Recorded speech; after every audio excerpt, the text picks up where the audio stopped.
Let's bring in former Florida Congressman Alan Grayson, who is currently running to represent Florida's newly formed 9th Congressional District. Congressman, thank you, as always, for joining us. Thank you.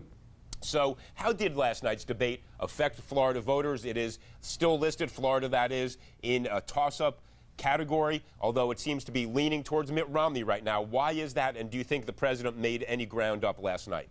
Oh, I think he certainly did. Look, he seemed like the president. He seemed like the president of the United States in full grasp of the facts. Mitt Romney seemed like somebody with 15 minutes of material trying to spread it out over 45 minutes. And he seems to have this wonderful gift to string together words that mean absolutely nothing. I wrote down a couple of them as I was watching with my family. The first answer, we need a very comprehensive and robust strategy, and we need to coordinate with our friends to address the rising tide of tumult. What does that mean? How can somebody claim to be the President of the United States or a plausible candidate for the President of the United States and just give out vacuous nonsense like that? Let me ask you this, though. There's no question that over the last several weeks, Florida has been moving towards Mitt Romney. What do you ascribe that to? The unemployment rate there is at 8.7, foreclosure still a crisis. Can the president remedy that? Well, I think that it's been more than anything the impact of the lies concerning the president's plan regarding the health care plan. I think that the fact that the other side has been pounding with ad after ad after ad, this nonsense that the president is going to cut Medicare benefits when the opposite is true. He's actually expanding them. He's closing the donut hole. That's had an effect on Florida senior votes. And I think that people have to see through that. The Romney campaign is running a campaign of lies, outright lies. And I think the president's starting to point that out. I think that other people in the party are starting to point that out. I've been pointing that out now for quite a while. And I think people are going to have to see through that. It's, in fact, the Ryan and the Romney plan to cut Medicare, to cut Social Security. And I think once seniors understand the facts, they're going to vote for Obama. Certainly, excuse me, hopes that will be the case, but the president doesn't have much time now to change the direction of this. And, you know, for 4 years, foreclosures have continued to be a problem. So, excuse me, I'm having a coughing spell here. I'm troubled by the fact that he hasn't addressed that more specifically.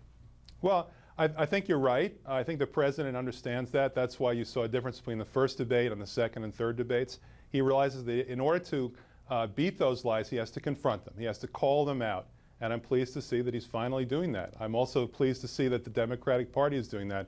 I mean, for the Republicans to come along and actually propose to turn Medicare into voucher care and then turn around and say that the president is cutting benefits when, in fact, the president's plan, which is passed into law, doesn't cut a single Medicare benefit whatsoever is just outrageous. It's outrageous that they would try to abuse people like that with lies. What did you make of Mitt Romney last night trying to run to the middle, pretending his foreign policy was identical to the president's? That seemed to be waving the white flag on an issue that he had been talking about the whole time. The issue of Israel, of course, in Florida is hugely important. Did the president close that gap last night? Well, honestly, no. I don't think the president closed that gap because I've been hearing, as a Jewish member of Congress from Central Florida, I've been hearing now for the past 4 years that the right-wingers have been trying to make out this case that the president's a Muslim, that he hates Israel, that he won't visit Israel, and so on and so forth. I asked them frankly, tell me one thing that the president's done to harm Israel, just one thing. And they can never come up with a single thing. But there's been a whispering campaign regarding the Jewish vote now for 4 years. It's hard for the president to turn that around. Alan, I have been a devout and steadfast supporter of the president on all these foreign policy issues, in particular on the issue of Israel, where I remember when that campaign began, a misinterpretation of his critical speeches. He has been a devout supporter of Israel. But let me ask you this, as a matter of politics, you and I have both been in politics, you're still in it. Why didn't he visit Israel and just do what would, would visually have been better? Well, in fact, as he pointed out in the debate last night, he has visited Israel. And he's visited Israel in a way that was profoundly important to him and that shaped his thinking in a way that's far more superficial than Romney going to Israel in order to raise money for his campaign.